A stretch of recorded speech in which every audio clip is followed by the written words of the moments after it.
Muy buenos resultados, los anticuerpos monoclonales, a ver si lo digo bien, monoclonales. Está indicado para los casos más graves y a Angélica le ha cambiado la vida.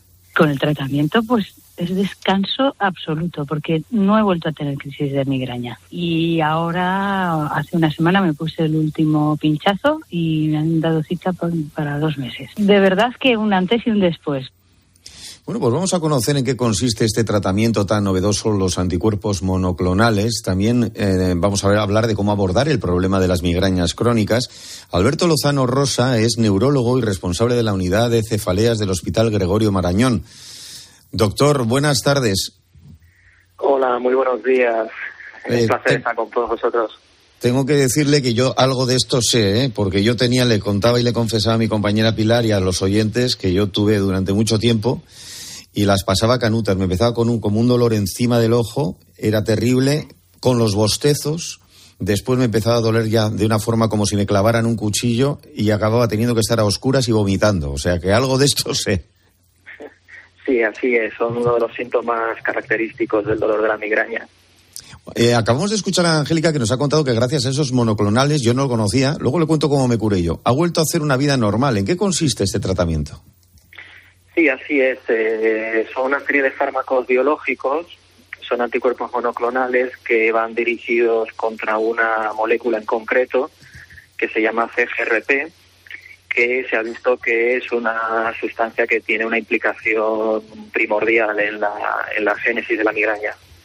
Y estos son medicamentos que llevan ya unos pocos años disponibles para el tratamiento de la migraña y en términos de eficacia y seguridad pues han supuesto un cambio radical en el manejo de la migraña. Doctor, ¿cuánto dura el tratamiento y en qué casos se recomienda? El tratamiento, la indicación a día de hoy se emplea tanto en casos de migraña episódica, que serían aquellos pacientes que tienen menos de 14 días de migraña al mes, pero son casos invalidantes e intensos de dolor.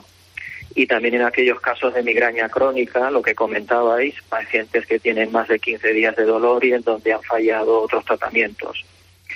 Y los fármacos disponibles son tratamientos de administración subcutánea que se administran mensualmente y habitualmente el tratamiento se hace durante un año.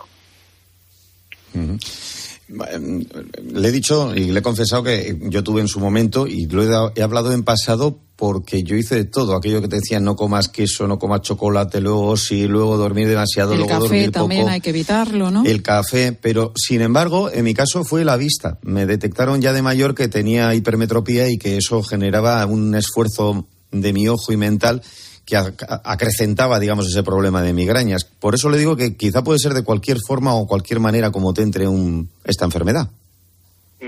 Sí, así es. El número de factores desencadenantes que pueden desembocar en ataques de migrañas es muy amplio y muchas veces son otras enfermedades u otras patologías que presenta el paciente las que pueden aumentar esa frecuencia. Doctor, y volviendo al tratamiento, ¿tiene efectos secundarios? Pues la verdad es que el perfil de seguridad de los medicamentos es bastante bueno. Generalmente, al ser fármacos subcutáneos, muchas veces puede haber algo de reacción local en el punto de inyección, pero por norma general son síntomas muy leves y no molestos. Y aunque hay otra serie de posibles efectos adversos, la inmensa mayoría son muy leves y que no ofrecen problema al paciente. Hablábamos de un caso muy grave y muy extremo, pero que no es tampoco exclusivo de la persona que nos lo contaba, sino que hay más casos de gente que no puede ir a trabajar durante varios días. Esto también es complicado de explicar, ¿verdad? Incluso para los médicos cuando tienen que explicar lo que supone tener una migraña crónica. Sí, así es. La migraña es una enfermedad que es de las más prevalentes que tenemos en nuestro medio. Y no solo es muy frecuente, sino que además genera un impacto negativo en la calidad de vida del paciente muy importante. Y efectivamente no solo a nivel laboral, sino luego a nivel social, familiar y de ocio, los pacientes se ven muy limitados, sobre todo cuando la frecuencia de los episodios es muy alta. Y doctor, me imagino que los pacientes que ustedes llevan en la unidad de cefaleas del Gregorio Marañón son los más complicados, ¿no? ¿Qué otros tratamientos preventivos se están utilizando? Sí, así es.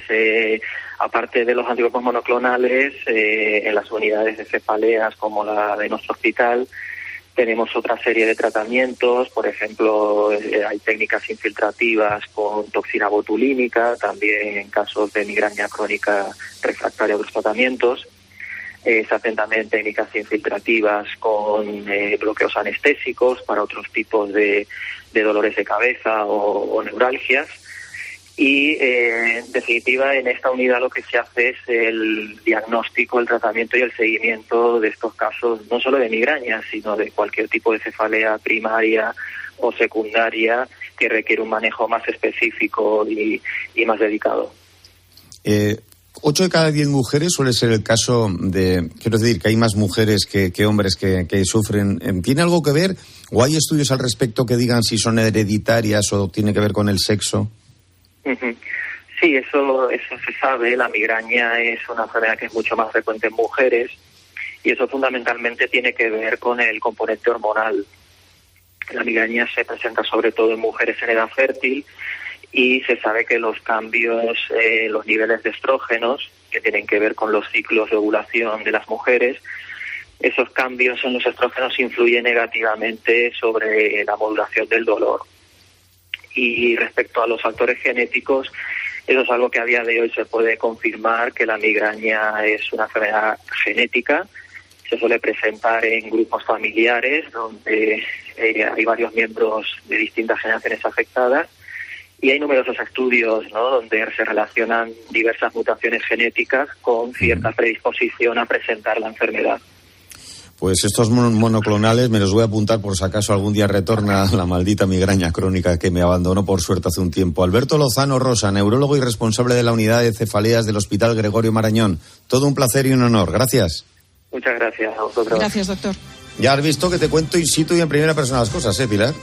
Sí, no sabía yo esto, John, sí. Que ha sufrido migrañas hace años. La verdad que es un tema que afecta a muchísima gente, que se siente además incomprendida porque no siempre el entorno laboral pues se entiende que varios días al mes o varios días incluso cada poco tiempo, ¿no?, pues sufras una de estas migrañas que son en ocasiones tan invalidantes. Pues sí, y por eso lo hemos contado aquí en COPE.